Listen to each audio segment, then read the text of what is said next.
Bbnaija season 6 is over and the winner has been crowned. Good day and welcome to today's interview with the winner of season 6 of the Bbnaija season 6 Shine Your High show. But before we jump into it, grab that ice cold Lipton Ice Tea and relax as we take you into the money realm. He is the true definition of a hustler. He's a multi-talented young man who is not afraid to take risks. And now is the latest millionaire after emerging the winner of the big reality TV show Bbnaija. So guys, join me in welcoming Maxi Odogu Whitemoney. Yes. How are you doing, Whitemoney? I'm doing great. Congratulations. Thank you. Congratulations. Yes. I mean, you entered for the show this year. Yes. From day one, you gave gratitude to God. Yes. On the last day, you gave gratitude to God. Exactly. So how does it feel like being the winner of Bbnaija season 6 Shine Your High? Yes, elevating, liberating, and motivating. Yes. Awesome.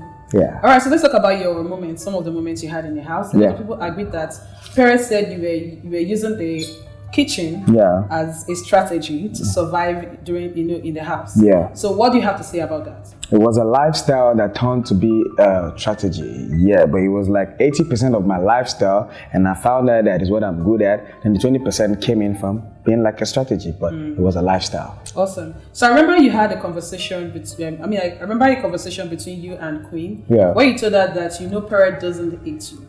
Yeah. And that you would keep showing him kindness. Yes. So please, can you explain to us what the thought process was? Yes, it was simple and short. When we had the first fallout, and Maria, then head of house, kudos to her, she, in her own wisdom, called me and Pere out with Boma as the middleman to squash issues, and then she tried to rectify it.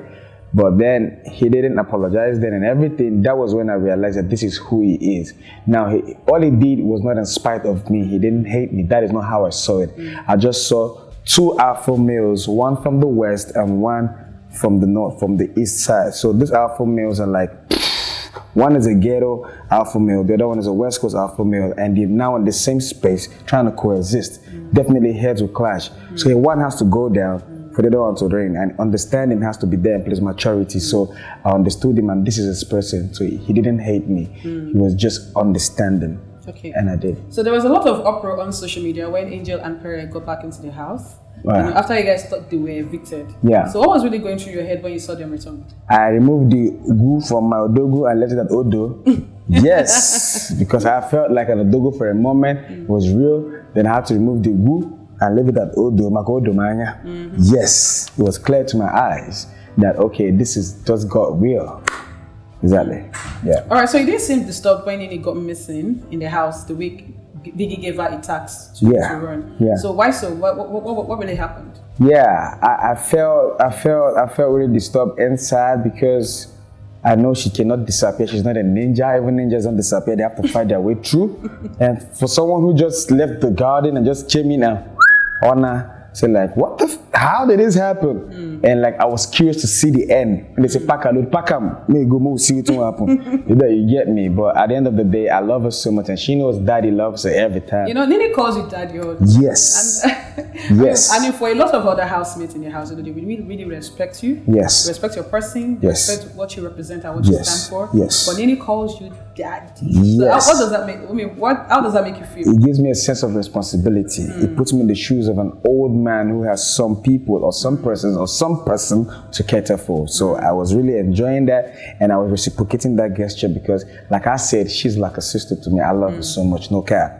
Awesome. So during the show, I mean, when I watched the show during the season, I also noticed that you give advice to other housemates. So looking at the fact that you are also in the show running for the money, million, other housemates are also in the house running for the same goal, but you sit them down and give them advice. So can you just tell us about your person, your personality, and where you get that wealth of wisdom?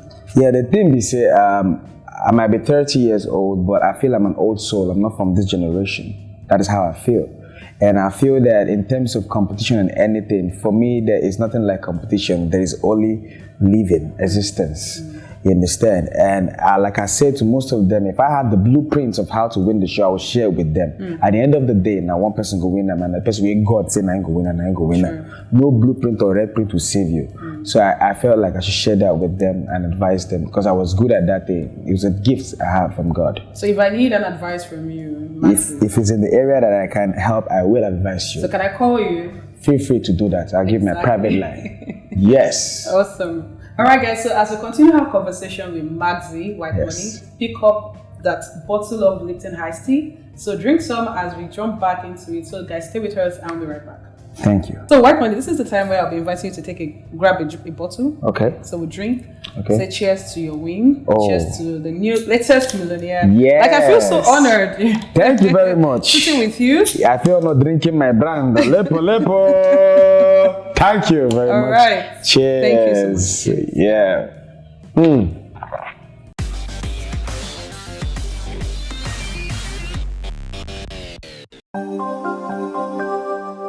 So I remember a conversation where you asked Queen if she liked you. Yeah. And another time where you told her you would help her stay grounded. Yes. So why did you keep pushing her away whenever she tries to get intimate or affectionate with you?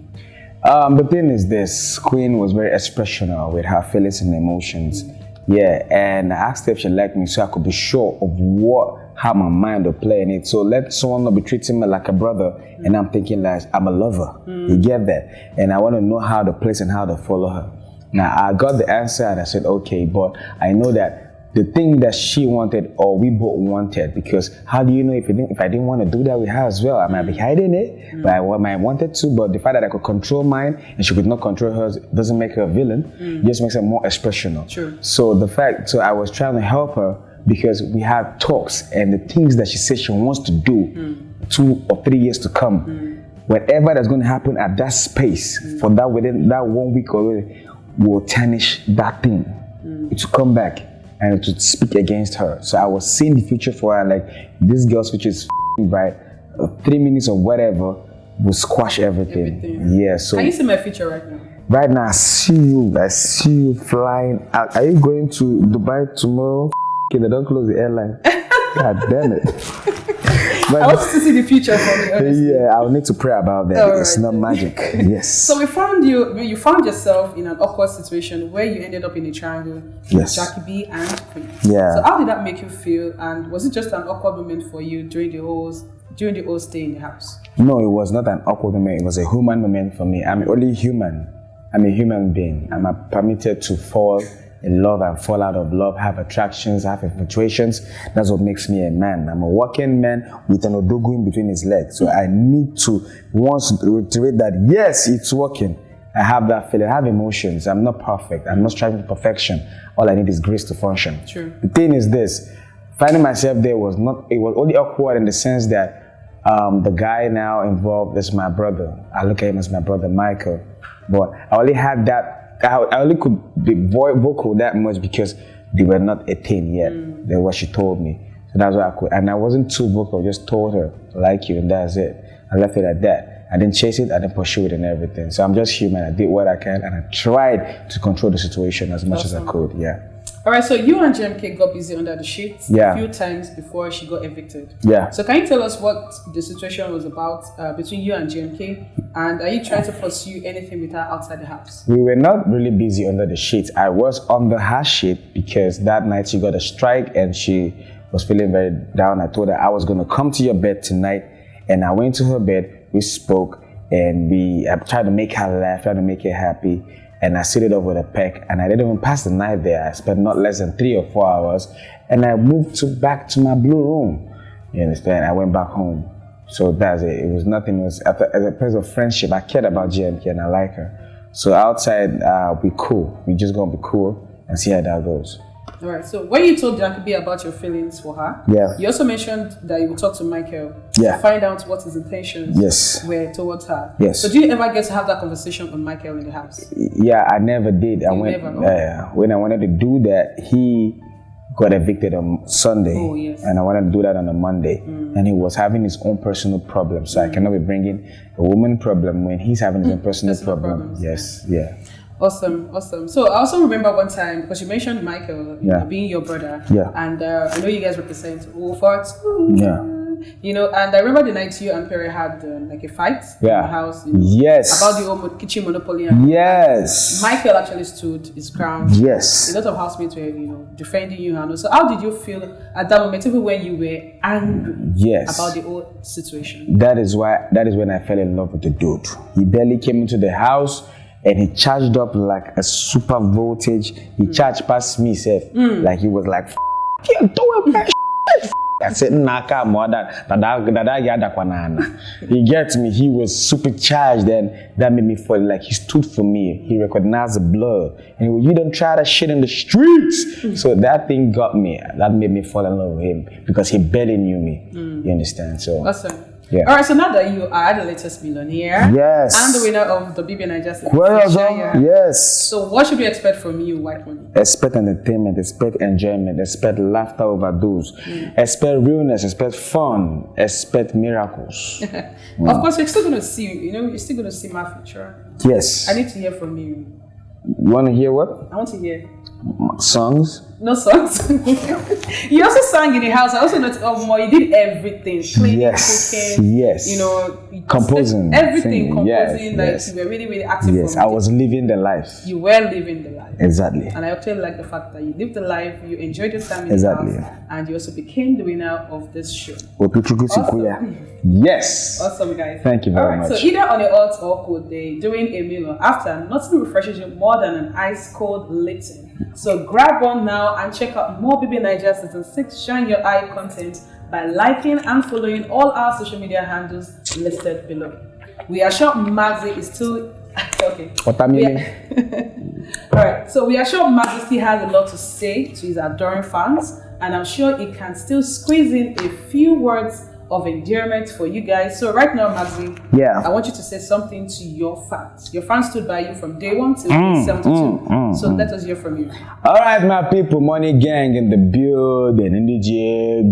Indiego no means say you must get physical cash. If you have a good heart, you have money. If you have a good hustle, you have money. If you have a good spirit, you have money. If you know how to communicate with human beings, coexist with human beings, one day, you have money. That is the ultimate money that money cannot buy.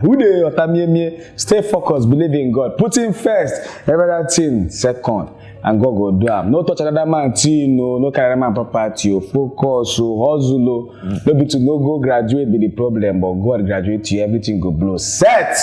It's a boy Whitemoney, aka Gold Money, aka so putting you go one of Enugu State. I'm in the kingdom. Go for to Uli to the world. I both they go there. Signing out. I'm out of creative juice. Can I go? Not yet. And with those words of endearment, we have come to the end of this interview. So from me, Sergeant Olori, and Lipton Ice Tea, we have to say goodbye and see you guys next time. No time.